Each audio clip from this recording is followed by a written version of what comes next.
Et Antonin Carême, c'est celui qui a écrit les bases de tout. C'est lui qui a écrit avant Escoffier. C'est lui qui, Escoffier, a été prendre les idées. Donc, c'est vraiment quelqu'un qui a marqué l'histoire de notre métier. Et s'il y en a un à retenir, je pense que c'est Antonin Carême. Qu'est-ce que tu retiens de son parcours ou bien de ses créations? C'est les bases d'avoir su écrire il y a plus de 200 ans tout ce qui nous sert aujourd'hui au quotidien. Donc moi, je trouve ça, c'est des génies, ces hommes, parce qu'à l'époque, ils avaient aucune technique. Pardon, pas de technique, c'est qu'ils n'avaient pas le matériel. Oui. Ils n'avaient pas les fours, ils n'avaient pas les frigos, ils n'avaient pas les congélateurs, ils n'avaient pas les machines sous vide, ils n'avaient pas les sondes, ils n'avaient rien du tout.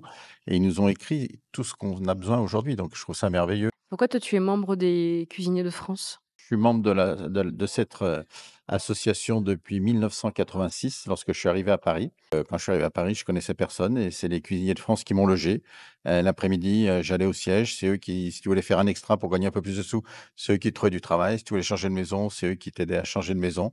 Donc, c'est vraiment quelque chose qui m'a marqué et surtout, j'ai pu vivre depuis 40 ans l'évolution de tout ce qui s'est passé au sein de cette belle association.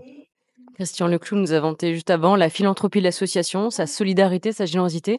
Mais tu en as un bel exemple. Finalement, c'était une prise en main de ton arrivée à Paris? Exactement et surtout ça continue aujourd'hui puisque, on a acheté il y a quelques années, on a 2 immeubles aujourd'hui où les jeunes qui arrivent à Paris peuvent être logés à des prix, vraiment pas chers par rapport, au logement. On sait qu'il y a une difficulté aujourd'hui, donc tu es jeune cuisinier, jeune pâtissier, tu veux venir travailler à Paris, tu passes par les Cuisiniers de France, on te trouve un logement, tu as ta chambre indépendante avec ta petite kitchenette et je pense que ça, c'est la vraie philanthropie et surtout ça continue à aider les jeunes à pouvoir travailler sereinement, pas dans le besoin de dire: «Comment je vais faire pour me loger?» d'habiter trop loin, rentrer à 2 heures du matin parce qu'il y a trop de trajets, le matin repartir à 6 heures parce qu'il faut que je sois à 8 heures au travail et ça, c'est grâce aux Cuisiniers de France aussi. Antonin Carême a aussi participé à la diplomatie en cuisine. Ça évoque quelque chose pour toi aussi? Et je crois qu'il avait une phrase avec Talleyrand qui disait: «Avant de le faire parler, il faut le faire, manger». Qu'est-ce que tu penses de tout ce rapport de la gastronomie à la diplomatique? Ben, moi, à travers mes collections, c'est quelque chose qui me tient à cœur, la diplomatie, et la gastronomie et c'est vrai que c'est quelque chose d'important et de toute façon, tout passe par la table.